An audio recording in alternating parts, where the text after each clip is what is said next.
Pat Nevin speaking with Joe Malloy last night. We're saying good morning to Jarlath Regan. Jarlath, how are you getting on? How are you doing? Yeah, hanging in here. How's the head? The head's good. I mean, it's, yeah, I guess no, the head is melted. The natural response is to say the head's good. Actually, everything's grand. But yeah, no, the head's properly melted at this stage. Yeah, I can see why. I think everybody has had the existential dread creep up on them slowly, and there are definitely times when it runs uncontrollably, and you kind of have to go, okay, hang on a second. Need to I'll take big deep breaths here. Certainly that's been my experience. I don't know what yours has been like, and particularly in the UK, where it just seemed like for the last 2.5, 3 weeks, the government was really struggling with what its policy was. Really, really, really mixed messages, and that's been the really troubling part for us as a family, because obviously my wife is immunocompromised and in the high risk category, and so we were on it quite early, and we were saying to friends and co-workers, this is legit, this is real, we should be concerned. But it wasn't helped because they turn around to you and go, but Boris says, and you're like, yeah, I have a feeling Boris is not going to be saying that next week. And then that proved to be the case. I mean, you had him standing up there not too long ago going, everybody should just, go around and shake hands. And I shook hands with all the people in the clinic where there were people with coronavirus. And you're like, you've no idea the impact that has on people. You've no idea. I think that Irish people have much more skepticism towards leadership and the man in the suit. We don't see him as an authority a lot of ways. We see that's just another, that's me in a different life. Whereas if Boris says, yeah, keep going to the pub, if Boris's dad says, keep going to the pub, it confuses things. And that's what's happened here. Why do you think that is, Jarlath, that Irish people and English people, people across the UK seem to have this different view of leadership? Is it a byproduct of Brexit, or is it something that Brexit actually just showed up and underlined more clearly than ever? It's much more historical than that. Obviously, it's a complete psychological, historical, ingrained version of legitimacy, power, and consent that varies from country to country. But I certainly took a lot of what was being said with a pinch of salt. And even now, you really get the sense that there is no exit strategy. That's the really concerning bit. So last night I went on Twitter and I asked people, am I the only Irish person here who's thinking I should bail out? This pre-Boris's speech at 8:30 in the evening. And, the response was insane. The response was overwhelming. That you're not alone, and that a lot of Irish people over here are feeling that now's the time to bail. But the concern then is that riskier? Is that more self-concerned than anything that you could do? First of all, for the probability that you could contract it in transit, and also the probability that you could spread it, perhaps, that you're not showing signs yet. So after a long Twitter debate and poll, there was kind of 50-50 people saying, no, get out. A lot of people from around the world saying to me, if I could, I would. But I think when you're put to the pin of your collar then, and you realize that, airports, taxis, all of this is, you're doing the opposite of what you're being told if you do that. You're flying in the face of the recommendation. That is not essential travel. You have a home here, a safe place, and you should hunker down. Yeah, I can totally see both sides of it. I can see how if you're in a place where it looks like something horrific is about to happen, because essentially the policy 2 weeks ago was let's get everybody to get herd immunity, and the stuff at the weekend where Cummings was exposed as somebody who was espousing that in the Sunday Times was shocking / not shocking at all. Because that was certainly what the public pronounces had been up until very recently. Like, herd immunity was never part of our deal. It was like, well, actually, it was, and there's loads of reporting that has proven that it was. So that U-turn happened, and I can see how you'd be scared in the middle of that, particularly in the scenario that you've outlined. I think if people had a place where they could come home and self-isolate for 14 days, I can absolutely see why you would, you know, because I don't think you're probably not that much of a risk to other people. If you can make it home and you can be on your own for 14 days, then I can Big see if. it is, of course. I mean, it is. Yeah, it goes without saying. These are things that we never thought we'd face, and discussion that I never thought I'd come on off the ball and have.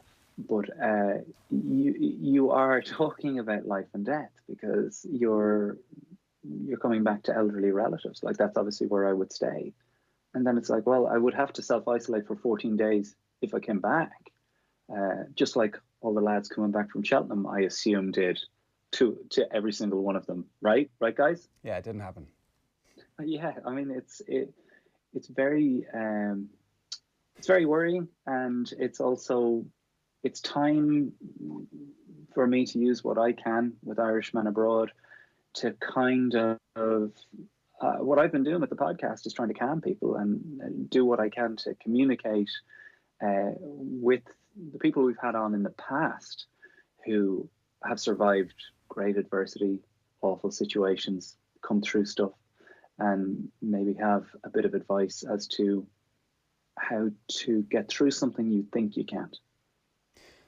Resilience is obviously something that we're going to need in spades to get through this. And again, it's the uncontrollable nature of what's going to happen and what is happening that I think is the thing that freaks most people out. Most scenarios in your life, you somehow have caused to happen, or you are trying to influence your way out of it. And you can at least put a plan in place. For this, it's like, just don't go out, don't speak to anybody, wipe everything down that you come in contact with, and hope that somehow this virus, which no one really knows enough about just yet. It's the not knowing, right? It is completely the not knowing that is upsetting to people. And, you know, over here, I don't want to badmouth every English person I've come into contact with. But that said, there's an ignorance everywhere, in Ireland as well, exhibited this weekend, as to how I'm above this, and that, sure, I think I'll survive this. And we were laughed at for a long time, sanitizing and spraying things down, myself and my wife. Those people, many of them have subsequently apologized to us, and other, you know, comics that I had met along the way who said, I think I can handle it. And it's not about you. That's what I kept saying. But the not knowing, as I said, that's the thing they're obviously going to struggle with now that they've gone into lockdown. I feel that if you send a guy home from work early, he's happy. But if you tell a guy to go home from work early and stay at your house until I say so, he'll go crazy in the first hour. You want certainty as to, yeah, but when can I do this? When am I in control of this? It's that not knowing that will probably lead to, I believe, a backlash in a short period of time. And that's why when he says something like 12 weeks, when Boris comes out and says 12 weeks, we can have this virus packing, you really don't have anything to back that up. And that's an unfair promise to make people, because you can be guaranteed that there's people ticking down their calendars going, that's all it is, kids, 12 weeks, and then we'll definitely be going on our holiday to Spain. That's just too big of a promise. But he's nearly backed into a corner where he has to, because that's every article that comes up now, even on the BBC website, is when is this going to be over? And nobody has that answer. I think Marina Hyde made the parallel between that line and the it's going to be over by Christmas line from the past as well. Jarlath, if you don't mind me asking, how is your wife, and how have the last couple of weeks been? She is a Celtic warrior. She is unbelievable inspiration in terms of her mentality and attitude. She's come through an awful lot worse. She's been in very hairy situations in terms of her own health, and right now she's healthy. We're extremely concerned about bringing it into the house, and she's fully not leaving the house whatsoever, and just focused on, like, you know, we're allowed to go out for one bit of exercise now. That's what Boris said, and that's what my son and I, Mikey, have been doing. Is we go and shoot hoops on the local basket for an hour each evening, and just trying to get him and all of us to focus on one day at a time. It sounds so silly that, like, even saying these words is mad, but you are going, look, right, being present, being actually present in, well, where are we now?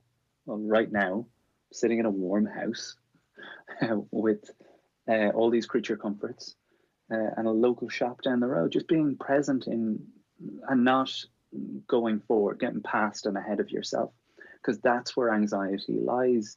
And everyone I've spoken to on the podcast in the last few weeks comes back to that, whether it's Mary Robinson or Owen Colfer or Enda McNulty. Each of them has said just coming back to center and being where your feet are right now. Because if nobody knows, what's the point in going there? Yeah, like tools for coping are definitely going to be very important in all of this. And I think, so I'm coming to work, we're doing the show, there isn't a whole heap of sport to talk about, but we felt that it was an important thing to kind of have some sense of normality for as many people as possible. And it's exactly the same with An Irishman Abroad. Like, there'll be a little notification in whatever podcast app people use, and content will arrive, and that's your job. Like, it's your job to keep going and keep doing that, and try not to be as anxious on air as you might be in real life, but also to somehow reflect the anxiety at the same time, to kind of show that, look, we're all in this together.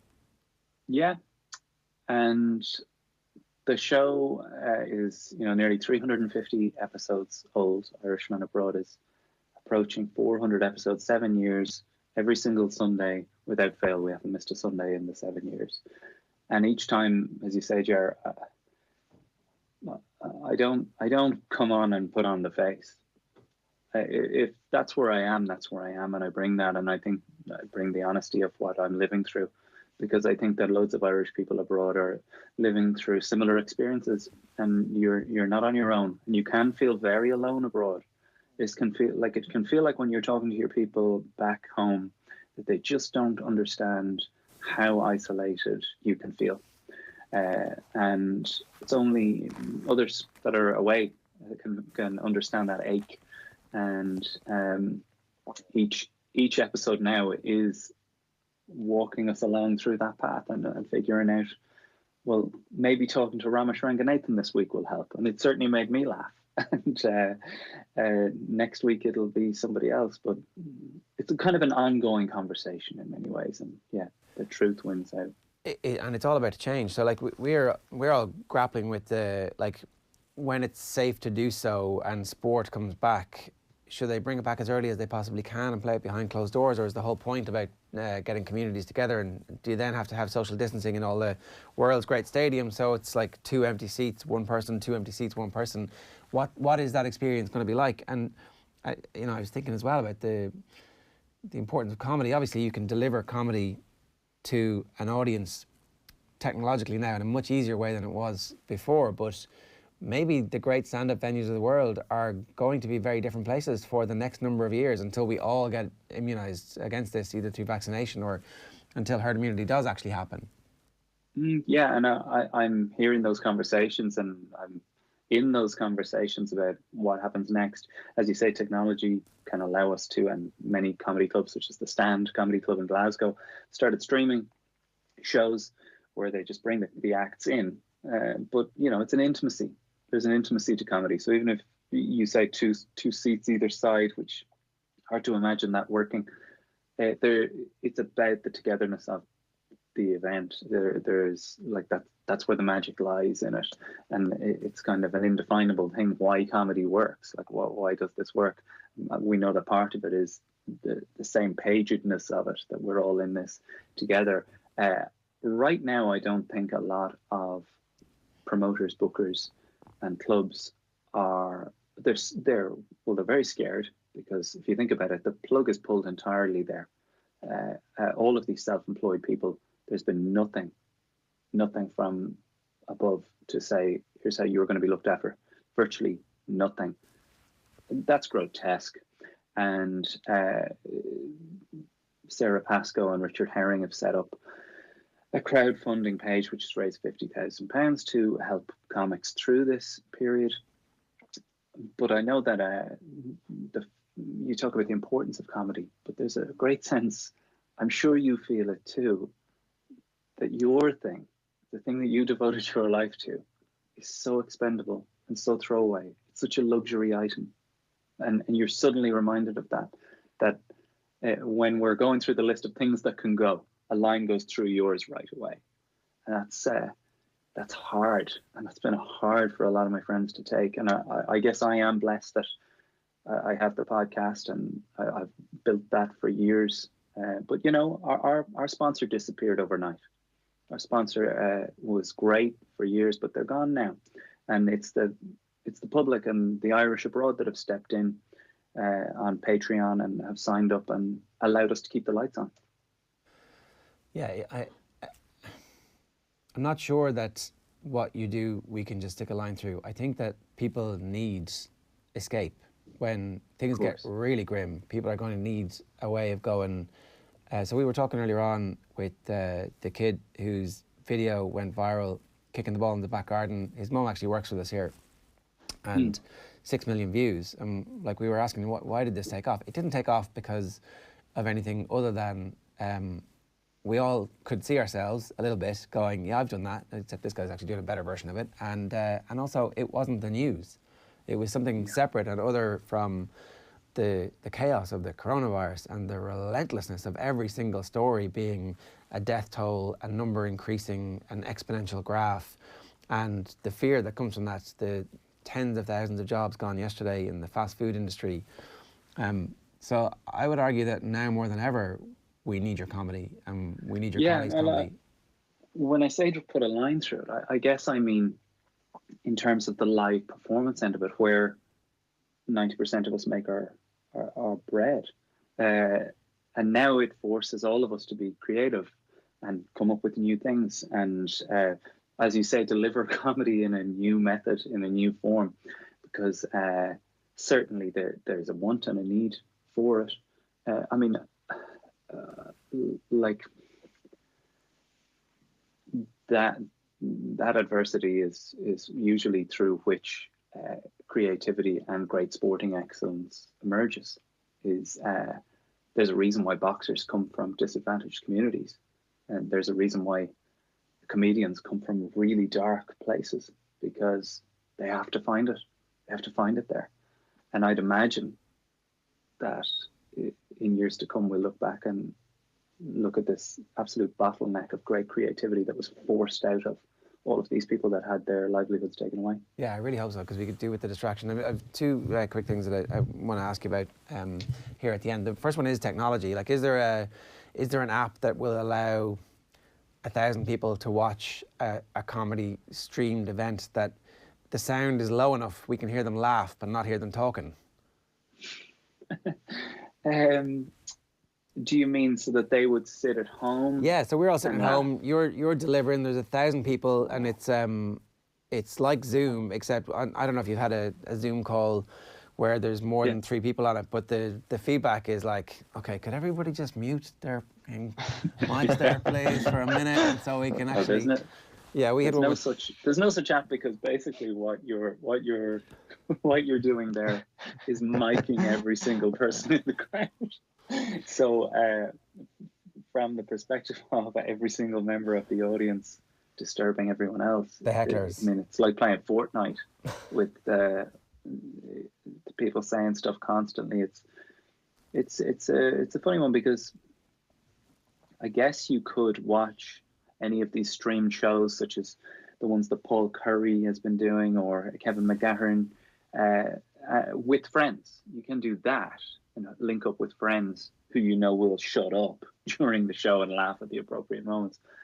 But it's an idea. But you can't hear on that side though. So if they're streaming, if they're doing that stuff, like, it's to silence. So I don't know. Yeah. Like, it's tricky. A bit of canned laughter on a hey, great joke there. No, they are laughing. I can see there's like a laughter emojis that everybody's pressing. And then the other thing is, I'm getting in my ears. Everybody wants to know about your shoe collection over our shoulders. Black and red Jordans. What's going on? There's a lot of impulse purchases here that I now regret. Yeah, no, I collect sneakers, and The black and red ones over your right shoulder. yeah, no, they're classics. They're the greats, right? They're the grails, right there. I mean, that's where it all began.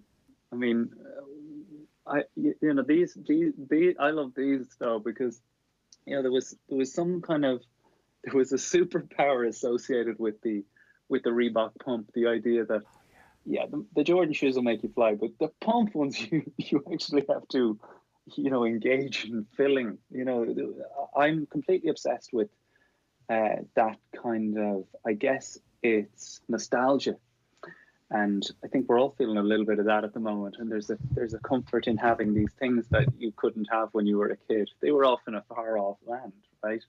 And and they're there's something about them as well that I just love the art of them. That's a style that is now being repeated, and we're trying to recapture. The black and reds, are they Air Jordans, the original Air Jordans? Yeah, Air Jordan 1s. They're the original version of that's been re-released multiple times, but the originals, if you have a box of them somewhere in your house, if you're watching this now going, geez, I think we have a pair of them in the box in the attic. I remember my cousin brought them back from the J1 in 1984. They're worth 25 grand still in the box. Those ones there are worth about 200 quid. And they may see eBay if things keep going the way they're going. But it's an industry, but I'd imagine it's tanking now as well, hard. So if you are looking in the market, get on StockX or eBay. Get yourself the ones you always wanted. You obviously collect these. Do you wear them to gigs? Are they like, this gig's big enough, I'm doing Vicar Street tonight? Yeah, they're tax write-off. No, I do. I used them to. I used to have a long period of just taking them out of the box and smelling them and going, oh. And then there's a movement actually in the kind of sneakerhead community that's to wear your sneakers. I mean, if anything, what we're going through now tells you, what are you doing storing these things? I mean, some of them look truly absurd. Like some of them, like they are to be looked at. But yeah, I'd wear them most of the time. Jarlath, great stuff. We wish you all the very best. You've obviously made the decision to stay. We have. We wish your family continuing health and enjoy bunkering down as much as you can. I will. And Jerry, you guys are doing an amazing job. Love the show, and we'll hopefully see you in July. Thanks a million. That's Jarlath Regan there, the host of the Irishman Abroad podcast, which you can get from all podcast apps. You can get it on the Go Loud app and wherever you get your podcasts. We wholeheartedly recommend and support Jarlath.